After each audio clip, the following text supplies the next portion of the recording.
નમસ્કાર ખેડૂત મિત્રો, ખોડલ એગ્રો સેન્ટર જસદણ. આજે આપણે વાત કરવી છે જીરામાં. જેને જીરું ઉગી ગયું છે એમાં ખડનો પ્રશ્ન હોય છે. તો ખડમાં તમે બાયર કંપનીનું રાફટ વાપરી શકો છો અને અદામા કંપનીનું ડેકલ વાપરી શકો છો, જેમાં જીરાની અંદર ગોળ પાન અને લાંબા પાનનું ખડ નાશ પામે છે. તો એને વાપરવાનો સમય છે જીરું ઉગી ગયા પછી 20 કે 22 દિવસ પછી, અને રાફટનું પ્રમાણ છે 30 થી 35 ml. એની હારે તમે કોઈ પણ સારી કંપનીનું ઝીંક ઓક્સાઇડ વાપરી શકો છો, જેથી કરીને જીરું કોઈ પીળું ન પડે અને કોઈ આડઅસર ન થાય.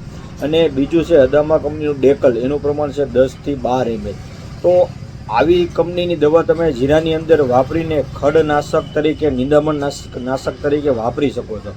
તો જ્યારે જીરું 12 થી લઈ અને 20 દિવસ પછીનું, જો અમે 20 દિવસ પછી તમે આ કંપનીની દવા વાપરી શકો છો, તેનું પરિણામ સારું મળે છે.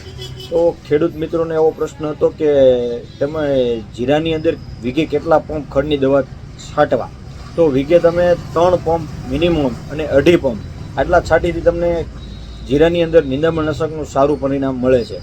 તો કોઈ મિત્રને એવો પણ પ્રશ્ન હતો કે પિયત હારે તમે આપી શકો? તો પિયત હારે તમારે આપવું હોય તો ગોલ્ડ ઓક્ઝી જે આવે છે તે તમે વાપરી શકો છો.